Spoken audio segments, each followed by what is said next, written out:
What's up, investors? Today we're diving deep into Ontario's economic forecast for 2025, and I promise you, this is not your typical dry economic report.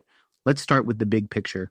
After a disappointing 2024, Ontario is primed for a comeback, but it's going to be a complex journey. We're looking at a projected 1.5% GDP growth, but don't mistake this for a simple recovery. This is economic chess, and every move counts. First, let's talk population. For decades, Ontario has been the poster child for population growth. But 2025 marks a dramatic turning point. We're going to see a population decrease of nearly 50,000 people. By 2026, the province will hover around 16 million residents, the first real population contraction in recent memory. But here's where it gets interesting. This population shift isn't a death knell, it's a transformation. Toronto remains a global powerhouse, a cosmopolitan hub that continues to attract international talent. The finance, real estate, and retail sectors are positioning themselves as the new economic engines. Let's break down the sectors. The finance and real estate markets are showing remarkable resilience. Despite population challenges, Toronto is projected to be one of the fastest growing major metros in Canada through 2029. We're talking about significant GDP and employment growth, even in the face of demographic headwinds. Now, let's address the elephant in the room, the potential U.S. tariffs. Vehicles are Canada's second largest export to the United States, and Ontario's auto sector is sitting on a potential economic powder keg. A wrong move in trade negotiations could completely disrupt the industry. We're looking at a scenario where geopolitical tensions could fundamentally reshape Ontario's economic landscape. Let's glance at the housing market. Well, it's a roller coaster that would make even the most seasoned investor dizzy. Average house prices are projected to hit $912,000 in 2025. That's a 5.6% jump from 2024. But this isn't just about numbers. This is about changing market dynamics. Interest rate cuts and more flexible mortgage rules are creating a perfect storm. First-time buyers are entering the market, driving up demand and prices.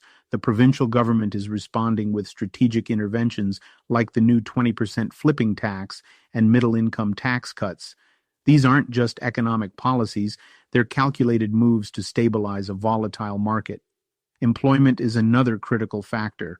While job gains will be moderate compared to recent years, the outlook isn't bleak. The unemployment rate will likely rise slightly as the labor market adjusts to new residents, but the underlying story is one of adaptation and resilience. Now, for those of you watching who are also interested in Atlantic Canada, there's compelling news. While the region might not be leading national economic growth, it's showing surprising strength. Housing affordability remains favorable, and markets like Nova Scotia are demonstrating remarkable resilience despite slower population growth. In New Brunswick, the housing market remains stable. Nova Scotia is seeing surprising housing activity supported by large-scale projects like the QEII healthcare development. Even Prince Edward Island, despite lower population growth, continues to attract investment through strategic government spending. Back to Ontario, the key is understanding that this isn't a market of simple predictions. It's a complex ecosystem of interconnected factors. The finance and real estate sectors will be your primary navigation tools.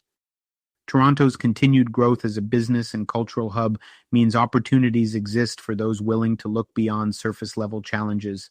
My advice: stay agile.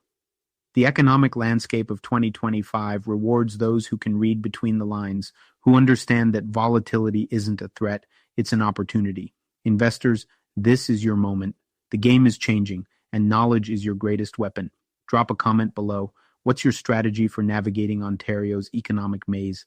Let's turn these challenges into your next big win. Don't forget to like, subscribe, and hit that notification bell. Economic insights are coming your way, and you won't want to miss them.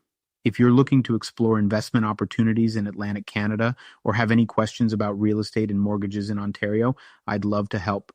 Book a free consultation through my Calendly link, and let's discuss how I can support you on your real estate journey. Stay savvy, stay informed, stay knowledgeable, and until next time, may your investments flourish and your dreams of home ownership become a reality. Catch you in the next one.